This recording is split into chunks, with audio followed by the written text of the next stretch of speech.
Hello everyone, my name is Austin Kennedy and this is Lab 4 where our focus is going to be on circuits and capacitors.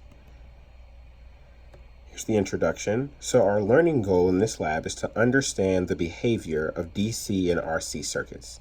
And we're going to do that by examining the behavior of circuits containing resistors in series and in parallel. We're going to use multimeters to measure actual values of conventional current and potential difference. And then we'll examine the behavior of ohmic resistors and capacitors. Some of the key concepts that we'll use are energy conservation, or the loop rule, current conservation, resistance and capacitance, and conventional current. And our key questions are here at the bottom, and we'll come to those at the end of the lab. What if you were doing this lab in real life and used an actual ammeter instead of an ideal simulated one? What's different about a real ammeter, and how would it have affected the circuits you hooked it up to? What if you were doing this lab in real life and used a real battery to charge a capacitor with no resistor in the circuit? How quickly would our ideal model predict the capacitor to reach full charge? Would this prediction happen in real life, and explain why or why not? So, part 2, as it's labeled in the lab instructions, charge conservation and energy conservation in series circuits. Here, we have circuit 1.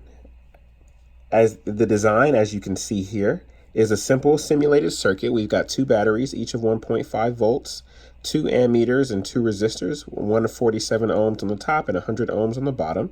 And as you can see, the ammeters are predicting about 0.02 amps flowing through the circuit, which is consistent with what theory would predict. There's the simulator on the right, and then the diagram from the instructions on the left. So here's the circuit, broken, quote unquote, but with the voltmeter there in the middle. We replaced the bottom ammeter with the voltmeter.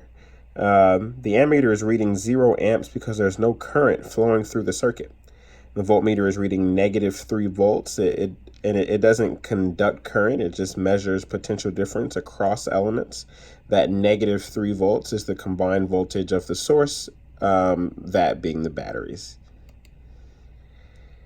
And here, took measurements across the circuit, and the potential difference across the circuit should equal 0. And as you can see, it does. The signs should be negative on the 3 volts on the battery, so that it would sum to 0 when added to the potential difference across the 2 resistors. So I just forgot to add the negative there. And then there's the diagram on the right. Here's a graph of electric potential, which includes some notes. So again, the voltmeter is not conducting or inhibiting the flow of current. It's just measuring electric potential. The ammeter is again reading 0.02 amps. Adding an ammeter in parallel created a path that allowed us to bypass those 2 resistors, and the current is going to take the flow of least resistance. That's what happened when we did that. And then going back to the original circuit, there are some calculations there. The electric potential divided by the current that's flowing, and those were the results. So, very consistent with what we would have expected. Part 3 is the RC circuit. So here is the circuit as it's constructed in the simulator, and I'll go through the notes that are there on the right. So the bulb glows brightly initially and then goes out. So as the capacitor is charging, when the capacitor is first connected, current can flow through it freely, but as it charges and once it reaches its full capacitance, once it's fully charged, it's actually going to stop the current from flowing in the circuit, because once the capacitor is fully charged, the circuit has reached equilibrium. And my time measurements are there at the bottom. The 10 ohm bulb, I think those are about right. We would expect that the charge time and the discharge time would be fairly close. For the 20 ohm bulb, they're a bit off. I think that's just due to me using my, messing up using the stopwatch on my phone instead of the computerized one that they suggested in the lab.